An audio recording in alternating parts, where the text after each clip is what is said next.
Hi everybody, this is CoCo Lee, and I am in Changsha, China, and I am on my way to Infinity and Beyond, the show Infinity and Beyond, and I'm going to rehearsal right now. Let's go with me.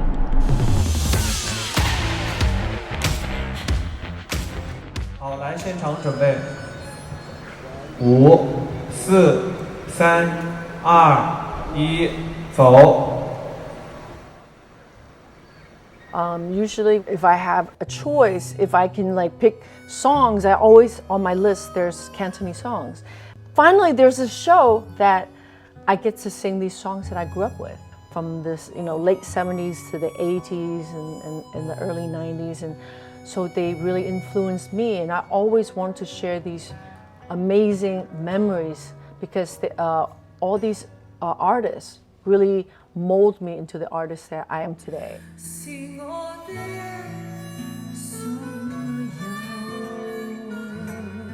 Back in the summer of 1993, CoCo Lee, who was attending college in the United States, returned to Hong Kong to visit her family during the holidays and happened to participate in a singing competition where she was the runner-up. It was like summer break, and I go and see them.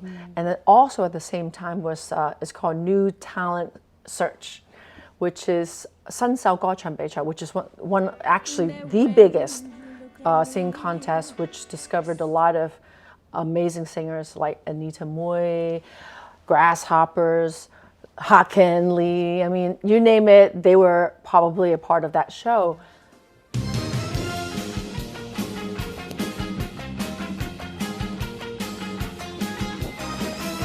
A cultural trend dominated by movies, television, and pop music formed in Hong Kong and quickly swept through Asia. On the shores of the Hong Kong River, the stars were shining.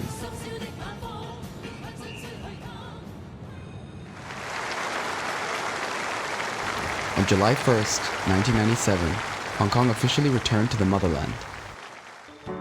At the crossroads of East and West, the Hong Kong SAR became the most dazzling pearl of the Orient in Asia in terms of political, economic, and cultural development. It was also in this meaningful year that CoCo Lee returned to Hong Kong from Taiwan. Yes, that time, 1997, my career was, going uphill. And I think that was the time that I was releasing Didadi, was going to release Didadi. And I mean, I was lucky enough to get Best New Artist Award when I first released in 1994. And then Sony came and bought my contract out, and so I belonged to an international company.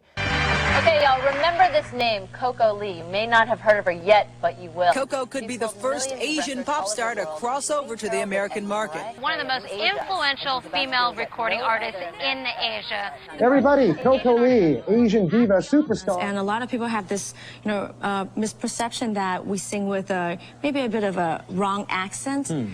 So now it's approved that we can sing R&B and we can sing pop, and we do sing very well. Well, you definitely can sing. Thank you. Partially, I grew up in the Western world, and I did face discrimination, and it was tough to be minority as Chinese, and I felt that wasn't. I almost felt like because when I was young, my mom always teach us, never forget your roots, never forget where you came from. I'm Chinese and proud to be Chinese, and so I always remember that. When I was growing up, and and then I start to see discrimination, I'm like, this ain't right. Especially, why is it in the music industry, in the whole international stage, you never see like a pop Asian artist? Why not? We have lots of talent. I mean, because I became a singer, I've seen so many great talents. Great enough, some better than any of the Western singers that I've seen. So I'm like, it is just that we were never given the chance. At the turn of the millennium, China was a sleeping dragon now on a rapid rise, drawing the attention of the entire world. In 2001, China won the bid and became the host country for the 29th Summer Olympic Games in 2008. The Games of the 29th Olympiad in 29届奥运会 to the city of Beijing.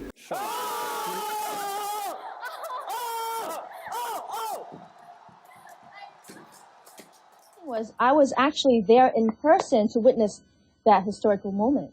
I was there in Moscow, and then when they said Beijing, we were all like, ah!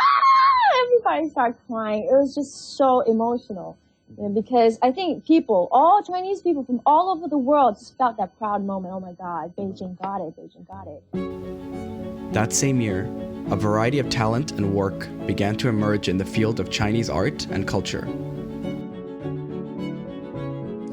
One of the 10 nominations for the Chinese language film Crouching Tiger, Hidden Dragon went to the original song A Love Before Time. Here is CoCo Lee to perform A Love Before Time.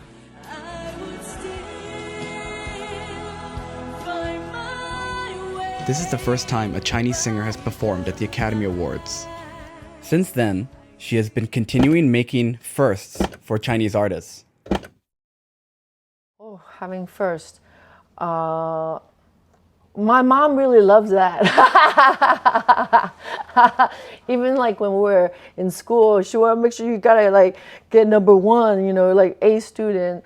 So she was very tough on us. But I think that also molded me into the personality that I'm today, where I believe in breaking barriers. Being the first is you're breaking barriers. And always the first is not easy, to be honest, it's not easy. But at least I was brave enough to do it, because once somebody does it, then other Asians, other Chinese artists will realize, hey, we got a chance. Why don't we do this? CoCo did it. We should do this. We should think big, go for the whole entire world, let the world know our talent, 我们的才华. This is the most important thing to me. Change history, change music history forever. In 2022, China marked the 44th anniversary of reform and opening up, and the HKSAR marked the 25th anniversary of its return to the motherland. So I feel right now there's a lot more presence of Chinese artists, Chinese musicians, or Chinese talents internationally. The whole trend has changed. The China market is massive, and very, everyone wants to get into China's market now. A lot of, the Western world, a lot of artists. I remember, was it the 西城男孩, Westlife, was it? Yeah. Yeah, they did a concert, right? And I was like, wow. See, I think that's cool. They appreciate us. They appreciate, the Chinese market. And I like that. I'm like, respect. CoCo 是我特别惊喜的，因为我一直很好奇，为什么他的这个国际的音乐身份很突出，但是他从香港出发的歌手，他身上的香港标签，他到底贴在哪儿了？后来我才知道，其实他一直贴在心里。Yes, Hong Kong. I just remember myself as a baby, and my childhood is there. And my childhood, to be honest, there was a lot of amazing, happy moments, so innocent, and yet there was a lot of pain also. There was a lot of pain, a lot of hardship that I went through that I've never really spoken about. But I think those hardship, those pain that I went through helped me to be who I am today. Very patient. And I am like made of steel. Like I am not afraid of hardship whatsoever. No matter how tough, how hard it is, I can do it. I don't regret anything that I do in life. Everything I believe happens for a reason. So whether it's good or bad, it's all part of your journey. Would I do it again? Absolutely. 我係 CoCo 李玟，出道已經27年。無論我企喺幾大嘅國際舞台上，但我依然可以自豪嘅講，我係中國人，我來自中國香港。